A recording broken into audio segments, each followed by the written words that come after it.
terima kasih kalian mempercayakan kepada saya. Perkenalkan, nama saya Rita Dwinawanti. Saya guru di SMK Negeri 1 Surakarta.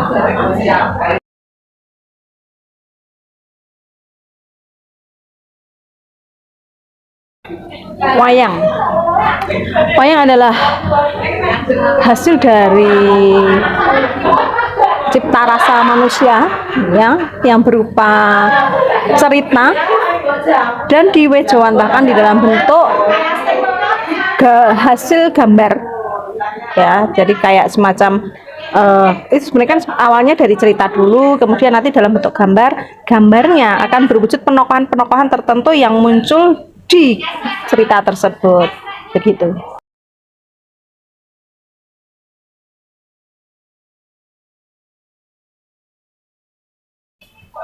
Asal usul wayang. Iya.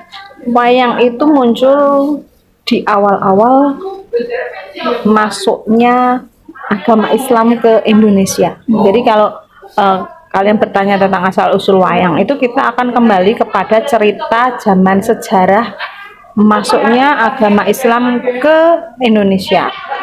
Nah, agama Islam ke Indonesia itu kan awalnya masuk agak susah ya, karena biasa kalau orang Jawa khususnya, itu awal-awalnya mempunyai pemahaman kejawen.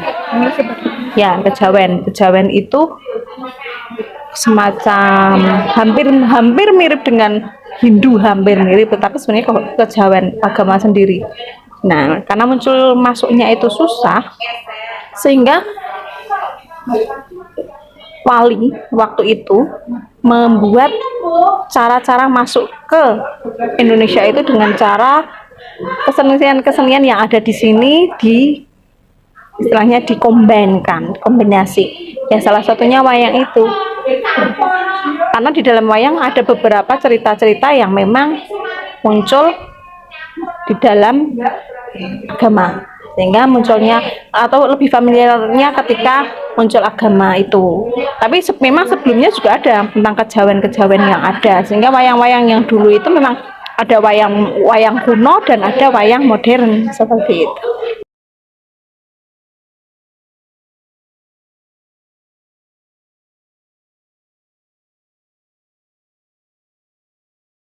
Wayang-wayang yang biasanya diangkat itu cerita-cerita, kalau anak-anak sekarang biasanya bisa mengambil dari cerita seperti Mahabharata. Jadi itu kan dari babat Mahabharata.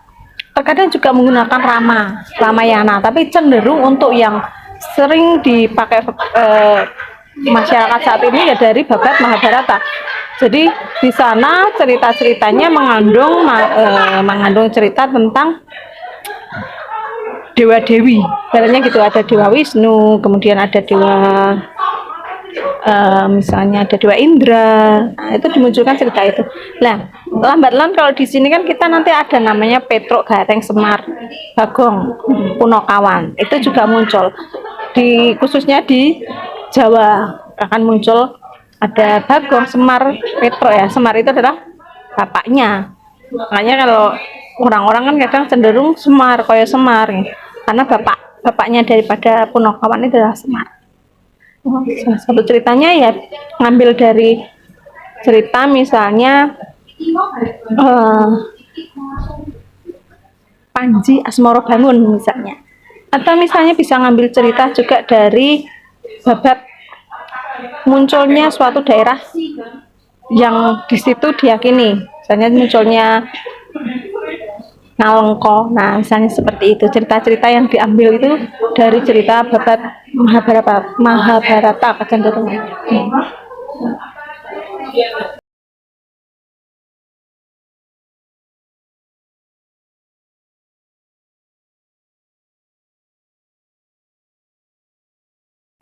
Kalau wayang ditampilkan itu kan tergantung tergantung kontennya ya, konteksnya ya. Terkadang di suatu daerah tertentu itu memiliki pemikiran atau istilahnya mempunyai keyakinan kalau setiap misalnya suro sapar dino atau tahun opa gitu kan, tahun yang menurut mereka diyakini itu harus ada wayang ya, mereka akan memanggil wayang. Tapi terkadang untuk saat-saat ini wayang itu biasanya dipakai di daerah-daerah yang punya hajat. Jadi orang punya kerja, orang punya manten misalnya, sesuk nek aku manten ke anakku tak undang wayang, misalnya seperti itu. Kalau seiring waktu ya, kalau dulunya biasanya istilahnya untuk merti desa, memperingati atau bersyukur atas panen yang melimpah di desanya, itu merti desa. Jadi wayang-wayang biasanya kalau dulu-dulu itu yang sering pakai, karena biaya orang undang wayang itu tidak murah, sangat mahal. Sekarang itu paling kalau wayang paling tidak 40 juta. Wow. Ya, itu ngundang wayang itu kalau misalnya kayak apalagi kayak yang Anom Suroto itu ya, itu 100 juta itu. Nah, ketika ada wayang itu jangan terus ming wayang itu mahal banget dong, ngundang wayang itu. Apalagi dalang-dalangnya yang terkenal. Gitu. Jadi memang tidak sembarang orang akan bisa mengundang wayang. Kalau orang-orang di kampung itu biasanya kalau mengundang wayang itu berarti orang kaya.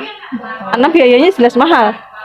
Itu yang orang-orang terkenal, dalang yang biasa di kampung itu aja paling tidak 15 juta itu ngundang. Kenapa mahal? Nah, di sini kalau pengen tahu kenapa kok mahal ya, karena mereka itu kan pemainnya itu sebelum menunjukkan bakat mereka itu kan berlatih dulu. Lah biaya latihannya, kemudian alat-alat yang dibawa itu kan sewa-sewa ini truk juga untuk bawa seperangkat gamelannya, belum dalangnya sendiri kan gitu.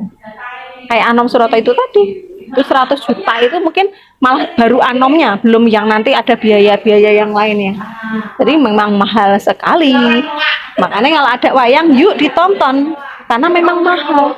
Walaupun kadang kalian apa ceritanya, yang anak-anak sekarang kan nggak paham ya ceritanya apa, tapi di dalam wayang itu sebenarnya ada sesuatu yang nantinya bisa diambil hikmahnya.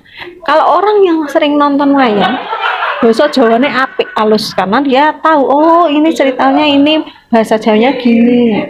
Anak-anak sekarang kan bahasa Jawanya pating pletot ya, ayah derek tepang, jawabnya derek tepang.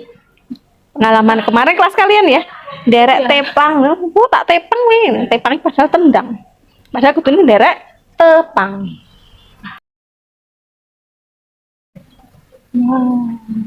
Jadi bahwa wayang itu memang merupakan suatu kebudayaan yang sangat-sangat warisan dan sudah ada sejak zaman dahulu kala.